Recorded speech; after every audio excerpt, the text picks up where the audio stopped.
So hello everyone, आप सभी का स्वागत है इस लर्निंग भारत के यूट्यूब चैनल पे। माय डियर फ्रेंड्स, जिस तरीके से अभी अमेरिका के सिचुएशन को लेकर के अमेरिका के राष्ट्रपति डोनाल्ड ट्रंप के द्वारा दिए गए स्पीच के दौरान जो अभी देश दुनिया में भी जो हलचल चल रही है, उस हलचल का इफेक्ट अब हमारे भारत देशों पे भी पड़ने वाला है। हालांकि भारत पर क्या इम्पैक्ट पड़ेगा और अमेरिका पे क्या इम्पैक्ट पड़ेगा वो अभी हम आपको थोड़ी देर में डिस्कस करने वाले हैं।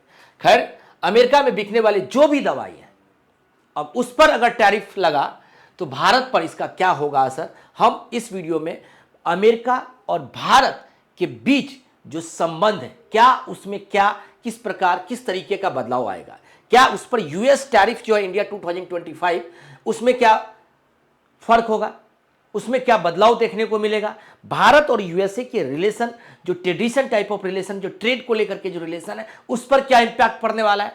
इतना ही नहीं, ट्रंप ने कहा है कि दवाइयों पर भी अब टैरिफ लगेगा।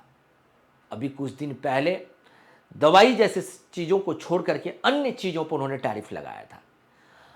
टैरिफ लगने के दौरान आपने देखा होगा किस प्रकार देश दुनिया के शेयर मार्केटों में गिरावटें देखने को मिली है।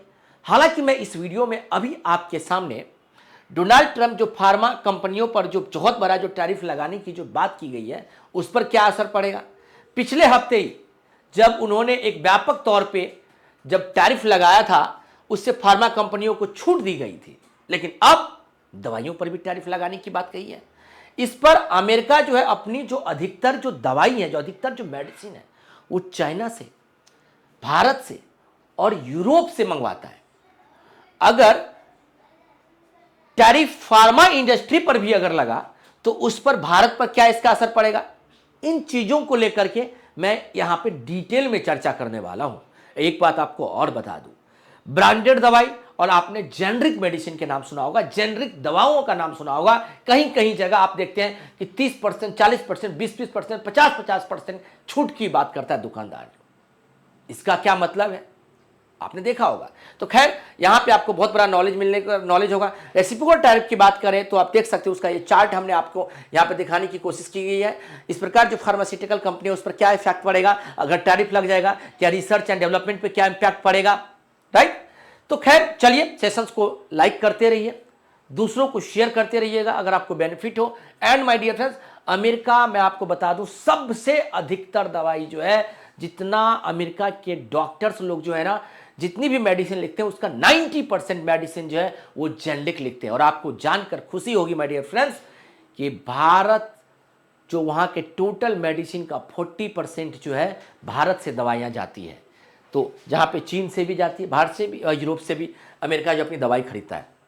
ट्रंप टैरिफ की बात करें, ट्रंप के टैरिफ से भारत को लगने लगेगा क्या बड़ा झटका, इसमें हम लोग देखने की कोशिश करेंगे। इससे क्या होगा, भारत को नुकसान होगा या अमेरिका को नुकसान होगा, अभी थोड़ी देर में भारत इस पर बात करने वाले हैं। हालांकि देखा हो, जब इन्होंने टैरिफ की बात की थी थोड़े दिन पहले, उन्होंने जब टैरिफ लगाया था तो भारत और पाकिस्तान के शेयर बाजार में बहुत बड़ी गिरावट देखने को मिली थी। अभी देश दुनिया में इसको लेकर के हालांकि अभी पूरा फाइनलाइज नहीं हुआ है, अभी ये विवाद का विषय बना हुआ है, राइट। अगर आप इंडिया यूएस के टैरिफ की बात करेंगे, ट्रेड रिलेशंस की बात करेंगे तो 2000 से लेकर के 2022 के ग्राफ को लेकर के आप यहाँ पे समझ सकते हैं, आप इसको देख सकते हो किस प्रकार इंडिया की इंपोर्ट्स की बात करें, यूएस इंपोर्ट्स की बात करें, है ना। तो खैर, अगर अमेरिका दवाइयों पर भी टैरिफ लगाने का अगर फैसला लेता है, मान लिया, तो इसका भारत पर भी असर पड़ेगा। जैसे भारतीय फार्मास्यूटिकल कंपनी हर साल अमेरिका को 40% जेनरिक दवाएं भेजती है। ट्रंप ने कहा है कि दवाएं दूसरे देशों में बनती है और इसके लिए आपको ज्यादा कीमत चुकानी पड़ती है। अगर वो दवाई हमारे देश पे बने तो हमें नहीं लगता है कि इतना ज्यादा नुकसान होगा, इतनी ज्यादा आपको कीमत चुकानी पड़ेगी। ये ट्रंप का सोच है। खैर, चीन भारत जैसे देशों से आने वाली सस्ती दवाइयों ने दवा इंडस्ट्री को कमजोर किया है, ये डोनाल्ड ट्रंप का कहना है। टैरिफ लगने पर ये कंपनियां वापस अमेरिका आ जाएगी। भाई साहब, लंदन में जो दवाएं $88 में बिकती है, $88 में बिकती है, वही दवा अमेरिका में $1300 में बिक रही है। अब यह सब खत्म हो जाएगा अगर ये इस तरीके की इन्होंने बात की। भाई कैसे होगा, इसको लेकर के मैं थोड़ा सा आपको और डिटेल में समझाने की कोशिश करता हूं। एक्सपर्ट का क्या कहना है, आइए एक्सपर्ट इस चीज को लेकर अपनी क्या राय क्या रखते हैं, रखिए। ट्रंप के इस ऐलान के बाद जो मार्केट एक्सपर्ट्स में चेतावनी दिया है कि इससे दवाइयों की कीमत तो बढ़ सकती है, दवाइयों की कीमत तो बढ़ सकती है, सप्लाई चेन पर असर पड़ सकता है। इकोनॉमिक्स में आपने पढ़ा होगा माय डियर फ्रेंड्स, अगर कभी भी अगर प्राइस इंक्रीज हो रही है, अगर कभी भी किसी भी आर्टिकल का अगर प्राइस बढ़ता है, अगर प्राइस इंक्रीज होता है, अगर कीमत ज़्यादा होता है, तो कहीं ना कहीं सप्लाई पर इफेक्ट पड़ता है। भाई सपोज दैट, मान लो मैं छोटा सा एग्जांपल दे रहा हूँ, एक छोटा सा एग्जांपल दे रहा हूँ, है ना। मान लो कि ये चश्मा है, ठीक है ना, चश्मा है। अगर इस चश्मे की कीमत मान लो कि 1000 रुपीज़ हो, है ना, तो लोग कोशिश करेंगे खरीदने का। लेकिन अगर इसी चश्मे की प्राइस 1000 से अगर 5000 करोड़ हो, 5000 रुपीज़ हो जाए, तो बहुत लोग खरीदने के बारे में सोचेंगे। अगर प्राइस अगर इंक्रीज हो रही है तो डिमांड पर इफेक्ट पड़ता है, सप्लाई पर इफेक्ट पड़ता है। समझ में आ रही है, राइट है ना। अगर प्राइस कम होती है तो डिमांड भी ज़्यादा होती है, सप्लाई भी ज़्यादा होती है। अगर प्राइस अगर बहुत ज़्यादा हो गया तो भाई साहब डिमांड थोड़ी कम हो जाएगी। जब डिमांड कम हो जाएगी तो सप्लाई चेन पर असर जरूर पड़ेगा। हालांकि फार्मा कंपनी के एक सीईओ, एली लिली के सीईओ डेविड रिक्स ने बीबीसी से कहा है कि इससे रिसर्च एंड डेवलपमेंट पर भी असर पड़ेगा, बिल्कुल पड़ेगा, है ना, जिससे नई दवाओं का विकास रुक सकता है।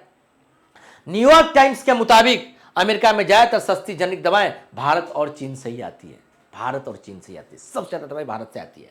खैर, महंगी दवाई मिलने का नुकसान मरीजों को तो उठाना पड़ेगा, लेकिन अमेरिका के लोगों को भी मुश्किलें होगी। अमेरिका के फूड एंड ड्रग एडमिनिस्ट्रेशन के मुताबिक अमेरिका में इस्तेमाल होने वाली सभी जेनरिक दवाइयों का लगभग 40% हम भेजते हैं, सब भारत भेजती है। इसलिए भारत के लिए ये बहुत बड़ा मुश्किलों, भारत के लिए बहुत बड़ी मुश्किल घड़ी आ सकती है, मुश्किल स्थिति हो सकती है, राइट। तो भारत में निर्यात होने वाली दवाइयों में एंटीबायोटिक्स हो गया, राइट है ना, एंटीडिप्रेसेंट जैसे हृदय रोग जैसे दवाई शामिल है। भारत जो है जेनरिक दवाएं सस्ते में बनाता है, जिससे अमेरिका हेल्थ केयर सिस्टम को हर साल अरबों डॉलर का बेनिफिट होता है, अरबों डॉलर की उनकी बचत होती है, उनका रिसर्च R&D में खर्च बहुत कम होती है, राइट। मीडिया रिपोर्ट्स के मुताबिक अगर बात करें तो साल 2022 में अमेरिका ने भारत की दवाइयों से $229 बिलियन बचाए थे। अब आइए मैं अब आपको इस वीडियो में बताने वाला हूं कि आखिर जेनरिक दवाएं क्या है, जेनरिक दवाई बनाने में नंबर 1 भारत ही क्यों है।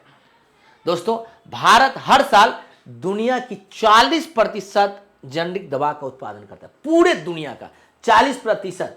भारत दुनिया में सबसे ज्यादा जेनरिक दवाएं बेचने वाला देश है दुनिया में। जेनरिक दवाएं बताऊंगा भी जेनरिक दवा क्या है, थोड़ा पेशेंस रखिए। भारत अमेरिका को सबसे ज्यादा जेनरिक दवा 40% दवाएं भेजता है। भारत की जेनरिक दवाएं 200 देशों तक पहुंचती है। अब भारतीय फार्मास्यूटिकल इंडस्ट्री दुनिया में 11वें नंबर पे है और अभी भारत में 10,500 से भी अधिक दवा कंपनी है, 10,500 से भी अधिक दवा कंपनी है।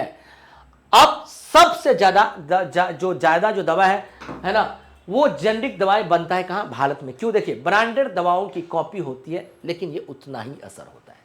जेनरिक दवा का मतलब है ये ब्रांडेड दवा की कॉपी होती है। जितना असर आपको क्रोसिन करेगा उतना ही असर आपको पैरासीटामोल करेगा। Sir is it clear. आपने देखा होगा कई जगह, जैसे मान लो मुझे टीथ पेन हो रहा है, राइट, तो मुझे केटरोल DT चाहिए, है ना। कई जगह जाएंगे तो केटरोल DT नहीं, उसका कुछ और कॉपी मेडिसिन मिलेगा। Is it clear. तो वो आपका जेनरिक दवा हो जाता है। ब्रांडेड की तुलना में 80 से 85% तक सस्ती होती है। अमेरिका में डॉक्टर 90% जेनरिक दवा ही लिखते हैं।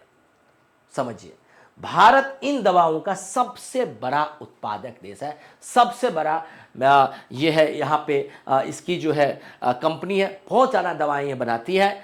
आखिर क्या है जेनरिक दवाएं, आइए हम इस वीडियो में समझने की कोशिश करेंगे। अगर आपको सेशन अच्छा लगे तो प्लीज़ सेशन को लाइक से जरूर करिएगा, दूसरों को भी शेयर करके मुझे मोटिवेशन दीजिएगा, राइट। ब्रांडेड दवाओं की कॉपी है जेनरिक दवा। इसका रासायनिक फॉर्मूला जो है ब्रांडेड दवा जैसा ही होता है, लेकिन नाम और पैकेजिंग अलग अलग होती है। जैसे कि क्रोसिन एक ब्रांड है, मैंने अभी बताया आपको। क्रोसिन अगर कोई टैबलेट दे रहा है तो समझ लो ब्रांडेड दवा है, उसकी कीमत बहुत ज़्यादा होगी। लेकिन यही पैरासीटामोल जो है एक क्या है, एक जेनरिक नाम है। अगर आपके घर में भी कोई ऐसा मेडिसिन हो, आप जरूर आज के बाद आप उसको देखने का कोशिश कीजिएगा। जेनरिक दवाएं सस्ती होती है, लेकिन नई दवा बनाने में रिसर्च और डेवलपमेंट पर खर्च नहीं करना पड़ता है। ब्रांडेड दवा का पेटेंट खत्म होने के बाद आजकल जेनरिक दवाएं बनाई जा रही है, लेकिन जिससे लागत कम रहती है। आपने देखा होगा कई जगह कि भैया ये नहीं मिलेगा, इसके जगह आपको ये मिल जाएगा। सेम ही है सब कुछ, वो भी सेम ही काम करेगा। आप ये ले लो, मेरी बात समझ में आ रही नहीं आ रही? कई लोग डॉक्टर के पास जाते हैं, डॉक्टर कहते हैं चलो साहब हमें ये दवा नहीं दी, हमें ये दवा मिला। कई डॉक्टर तो कहेंगे, जो समझदार डॉक्टर होंगे वो तो कहेंगे चलो ठीक है, और उनको कमीशन नहीं चाहिए। तो इज इट क्लियर? लेकिन आजकल डॉक्टर को चाहिए क्या? बहुत ज़्यादा कमीशन चाहिए। वो भी कह देंगे हाँ हाँ चलो ठीक है, सामने से ही ले लो। अब भाई अगर सामने से ले लोगे, अगर उनकी कहीं हुई दुकान पर ले लोगे तो उसको तो इनडायरेक्टली बेनिफिट होता है, उनको तो इनडायरेक्टली बेनिफिट, राइट है ना? इस प्रकार आपने देखा होगा आजकल के जो प्रधानमंत्री के द्वारा भारतीय जन औषधि परियोजना भी चलाई गई है। भारतीय जन औषधि परियोजना भी इसके लिए चलाई गई होगी। आप मुझे कमेंट सेक्शन में कमेंट करके जरूर मुझे बताइएगा। इसलिए अमेरिका के डॉक्टर भी क्या 90% जेनेरिक दवा लेते हैं। अब सोचो भारतीय लोगों की कितनी पहुँच है, हो सकता है चाइना के लोगों की भी पहुँच होगी, यूरोप के लोगों की भी पहुँच होगी। आखिर खैर जेनेरिक मेडिसिन क्या है, क्यों है इतनी सस्ती, जेनेरिक दवाएं और ब्रांडेड दवाओं में क्या अंतर है, आज हम आपको समझेंगे। और आप सच बताऊं, आपका दिमाग का ढक्कन खुलेगा। दोस्तों अगर दवाई खानी है तो ब्रांडेड दवाई खाओ, समझ में? आखिर आपके नुकसान भी तो थोड़ा कम होगा, साइड इफेक्ट बहुत ज़्यादा होती है। मैं सच बताऊं आपको, ब्रांडेड और जेनेरिक दवाई की कीमतों में समझिए इसको अंतर। देखिए मान लीजिए एक टैबलेट है B complex, right? B complex है, बी कॉम्प्लेक्स अगर टैबलेट लेंगे तो उसकी कीमत है, जेनेरिक मेडिसिन लेंगे तो 10 पैसे पर टैबलेट, 10 पैसे, मतलब 1 रुपये में आपको 10 टैबलेट मिल सकती है। 1 रुपये में 10 टैबलेट मिल सकती है। बात समझ में आ रही है? वहीं अगर ब्रांडेड टैबलेट की बात करें तो भाई साहब 2 रुपये पर टैबलेट से लेकर के 35 रुपये पर टैबलेट तक का इसका प्राइस है। आप सोच सकते हैं, यह है जेनेरिक मेडिसिन और यह ब्रांडेड टैबलेट्स की बात कह रहा हूं।